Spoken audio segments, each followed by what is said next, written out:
2-3 दिवस आमचा प्लॅन चालू होता. आम्हाला जायचं होतं जगन्नाथ मंदिरात आणि 2-3 दिवसांशी आमचा आज प्लॅन झालेला जाणं. आणि मला रोज ब्लॉग बनवणं पॉसिबल नाही होत. मी बघते की मी आज बनवीन, उद्या बनवीन, पण मला होत नाही पॉसिबल. मी नक्कीच ट्राय करीन दररोज ब्लॉग बनवणं. आणि मग आम्ही बसलो आमच्या रिक्षात आणि रिक्षात बसून आम्ही चालले निघलो जगन्नाथपुरी मंदिरात. आमच्या जवळच आहेत, 5-10 मिनटं लागतात. आणि आमची जाम इच्छा होती की आम्हाला जगन्नाथपुरीला जायचं होतं, पण आमचा पॉसिबलच नाही झाला जाणं.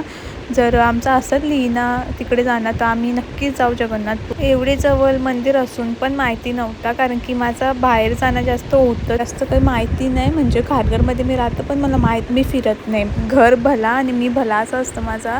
तर मामाने आम्हाला आणलेले मंदिरात आम्हाला माहिती होतं आणि जाम भारी मंदिर आहे. तुम्ही पण सगळे नक्की या इथं आणि बघा, म्हणजे जामच भारी मंदिर आहे. इथं आल्यावरच तुम्हाला समजेल. आणि आम्हाला माहिती पण नव्हतं की म्हणजे आरती वगैरे कधी स्टार्ट होतं असं. पण जेव्हा आम्ही गेलो ना तिथं, तेव्हा आरती चालू होती. आमचं राजभरी दर्शन झाला. यायचं असं तर तुम्ही खारघरमध्ये आला आणि सेक्टर 5 जगन्नाथ मंदिर बोलत तुम्हाला कोण पण घेऊन येईल. बेलपाड्याच्या इथं आहे.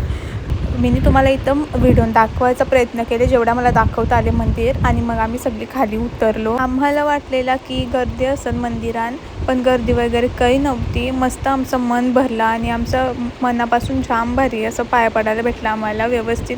आणि खूप टाईम आम्ही तिथं होतो, म्हणजे एकदम सगळा मनासारखा झाला. आणि खाली उतरल्यावर साईडलाच महादेवांचा पण मंदिर आहे, तिथं पण आम्ही पाया पडलो. आणि मग पाय वगैरे पडला आणि मग आम्ही निघलो बाहेर आणि थोडीशी बाहेर बसलेलो.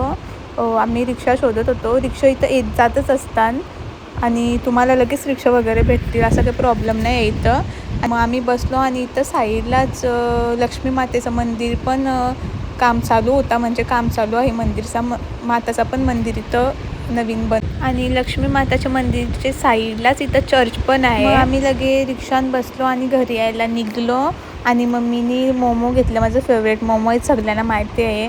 मला जिथं जाते तर भूक लागतं. मम्मीनी घरी येताना आमच्या पाठशी मोमो घेतलं आणि पाठीमागे इथं सब्जी मार्केट लागलेलं आमचे. मग त्यानं जराशी फिरलो आम्ही, म्हणजे आम्हाला काही घ्यायचं नव्हता, फक्त असाच टाईमपाससाठी.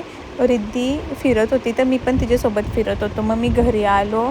घरी येऊन इथं बाबूचा काही ना काही काम त्याचं चालूच असतो, काही ना काही करतच असतं. मग मीनी मोमो वगैरे खाला, मोमो खाऊन झाला आणि 2-3 फक्त भाकरी टाकायच्या होत्या. मग त्या भाकरी केल्या आणि मी नंतर जेवलो, झोपलो. तुम्हाला माझा ब्लॉग कसा वाटला असं नक्कीच सांगा आणि मला खूप खूप प्रेम करा. Bye bye.